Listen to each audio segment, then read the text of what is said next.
قرآنی علم سے گہرائی کے ساتھ جو ہے میری ایک کیلکولیشن ہے کہ یہ رات مارچ 2017 کے عرصے میں اختتام پذیر ہوئی، اور اس کے بعد جو ہے زمانہ دن جو ہے وہ طلوع ہونا شروع ہوا ہے۔ اب جیسے طلوع ہوتا زمانہ جو ہے ایسے ہی ہے جیسے سورج طلوع ہوتا ہے تو مزید بھی 10-15 منٹ تک جو ہے زمین کے اوپر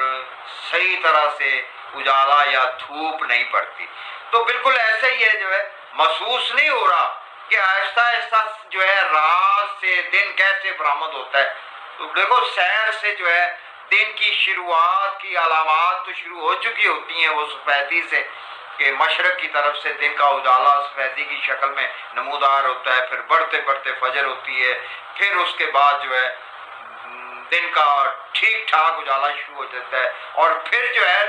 ٹھیک ٹھاک دھوپ شروع ہو جاتی ہے۔ تو اس رات کے اختتام پہ رات والی جو چیزیں ہوتی ہیں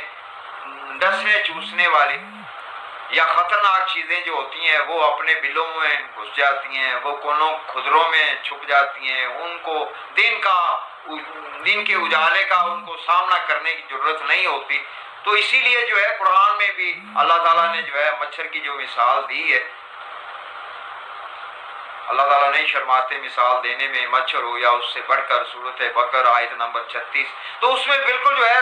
اسی چیز کا اظہار ہے کہ جب رات ختم ہوتی ہے نا، مچھر ہو یا مچھر سے بڑھ کر وہ دن کے اجالا کا سامنا نہیں کر سکتے، اور حق والے جو ہیں وہ عروج پہ آتے ہیں، جبکہ رات کے ٹائم میں جو ہے یہ ڈسنے چوسنے والی چیزیں جو ہیں یہ اپنے عروج پہ ہوتی ہیں۔ تو غرناطہ کے واقعات سے لے کے 2017 کے عرصے تک ڈسنے چوسنے والی